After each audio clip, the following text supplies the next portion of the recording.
Well, the ethanol industry is responding to EPA's long-awaited plan for the renewable volume obligations. Now, the agency announced just this week that it's proposing 15 billion gallons of biofuels for 2022 and said it will deny all pending small refinery exemptions as well. Growth Energy CEO Emily Skor joins us now. And Emily, as always, thanks for your time here today.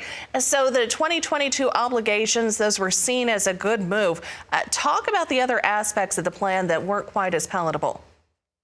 So you're right, Janet. 2022, good news, exactly what we need to be to move the industry forward.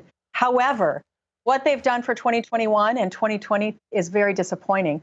For this year, 2020, they waited so long to issue the obligations. They're setting them at actual blending levels. So you're really missing out on that market forcing mechanism that ensures we use more renewable fuel this year. What they've done for 2020, unprecedented, unwarranted, and well beyond their authority. They've retroactively waived 2.5 billion gallons of conventional ethanol. They've done it under the guise of COVID, and 2020 was a wacky year.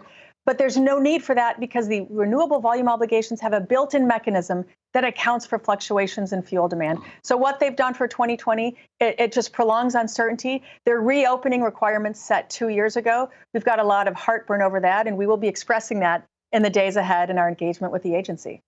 And moving forward, what kind of impact could this have on the fuel supply chain?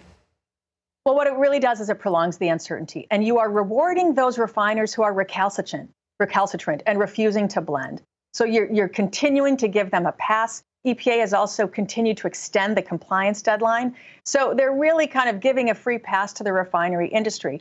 The good news, however, is that for 2022, the agency is signaling, all right, guys, you're going to have to comply next year. We're not going to be issuing waivers. The number is the number. So that's what we need to see for 2022, and that's the good news moving forward. And what does it mean for the industry that all those pending SRE petitions have been denied? Well, you know, we will finally close the door on a chapter of the Trump administration we never wanted to see. We lost 4.3 billion gallons of demand because of the Trump EPA's abuse of the exemption process. And so for EPA to say there are 65 requests pending, we want to deny all 65, we're hopefully done with that and we can move forward. And when the obligations are defined, know that additional waivers are not going to be coming. Now, Emily, switching gears, we want to also ask about a series of executive orders the president signed just yesterday, specifically ordering the federal fleet to be an all-electric fleet by 2035. That's 600,000 fewer vehicles, of course, that could run on ethanol. What are your thoughts there? We continue to talk with the administration and policymakers and help them understand biofuels are an incredibly important tool that can be used today to help decarbonize the transportation fuel. You don't need new automobiles. With the 260 million cars on the road, use more ethanol, you lower the carbon reductions immediately, and you do so affordably. So we continue to have ongoing conversations to make sure they really understand we are a tool that can be used and deployed effectively today. And Emily, one more thing before we wrap things up. Senator Bob Dole, he is lying in state there in Washington today, and some folks have said that the ethanol industry wouldn't be what it is without his efforts so long ago. Anything that you'd like to share?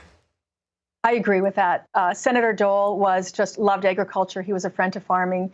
There is so much work that he did in the 70s and the 80s, bipartisan work on incentives that really set the stage for the ethanol industry and what we are today. So we are incredibly grateful and fortunate to all of the work that he did. And he did so in a bipartisan manner, which is really important to contemplate and embrace this day and age. All right, Emily, thank you very much for your insight today. Growth Energy CEO Emily Skor joining us. Of course, you can go online to growthenergy.org for additional information.